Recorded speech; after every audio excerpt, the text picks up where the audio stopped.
good on China's debt. We would have to disappoint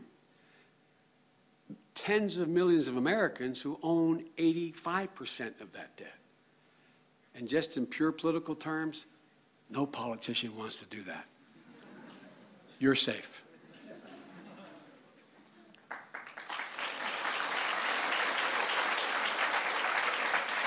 Question. Young man in a striped shirt here. Can we get him a microphone?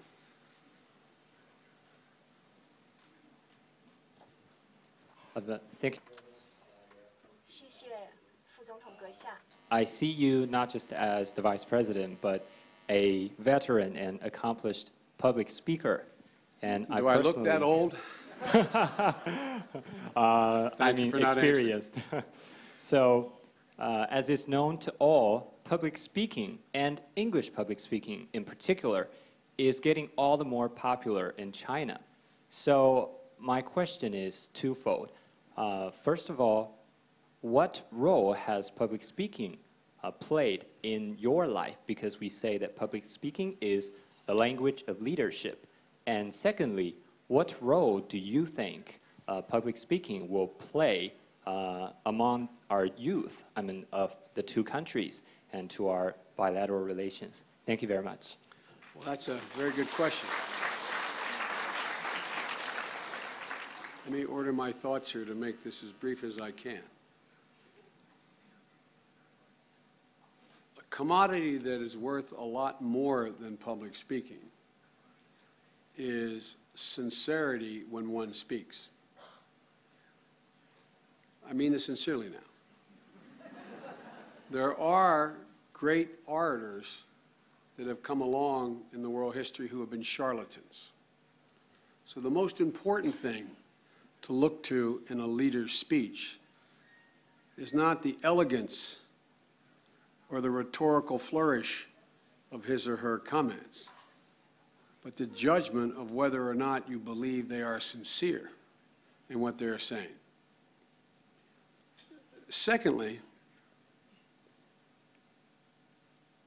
you compliment me by saying I'm an accomplished public speaker.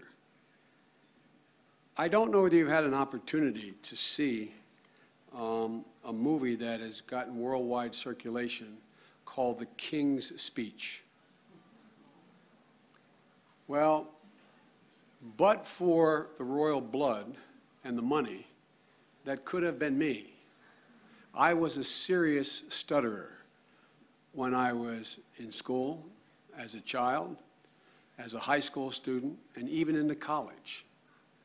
And I practiced very, very hard by myself, standing in front of a mirror, trying to enunciate without contorting my face.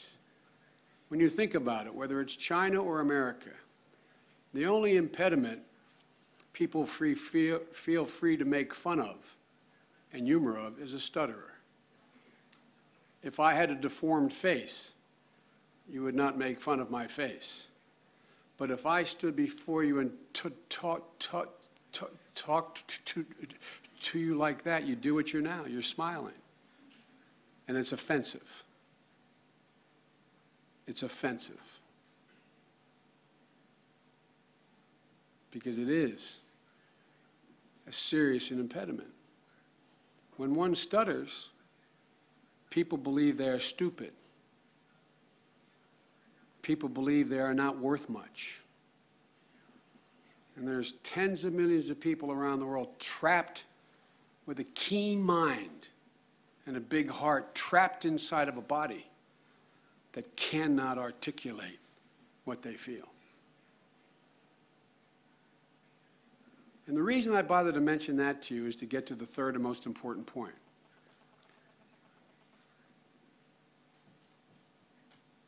Speech, communication, to state the obvious, is the currency of understanding. It's the currency with which we exchange ideas. It's the stuff from which flows the sense of whether one is being truthful or honest or sincere. We judge from the way people speak whether they're being transparent and open, whether they're being cramped and cabined. And so, the thing that I'm most embarrassed about in my career of 38 years of having an opportunity to literally meet every major world leader in the last 38 years. I was elected as a 29-year-old young man from modest means. And I've had that opportunity. The thing that always embarrasses me is, and I'm in the back of my head, I'm embarrassed in front of you. I'm embarrassed I can't speak to you in Chinese. Seriously, I would rather be able to honor you and show my respect for you by speaking your language, as you honor me by speaking mine.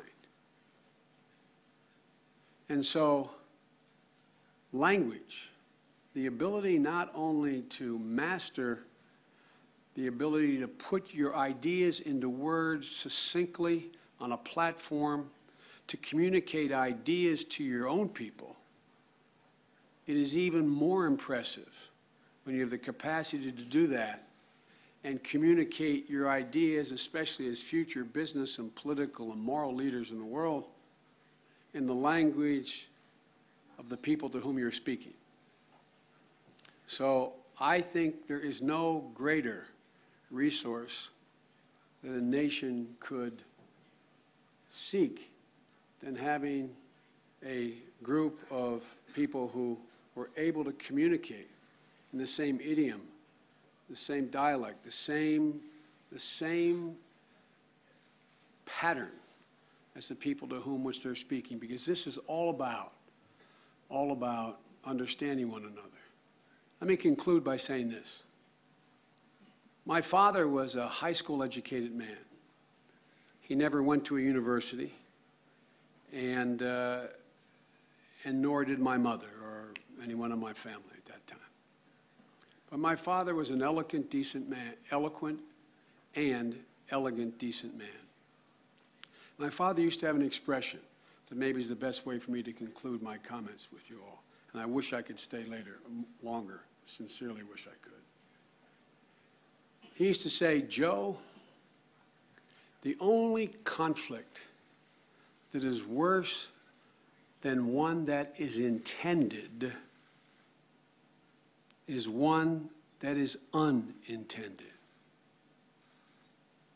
The only conflict worse than one that is intended is one that is unintended.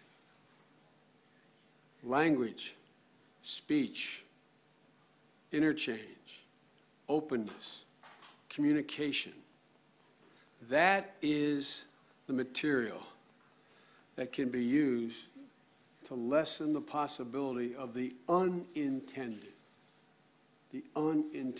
conflict.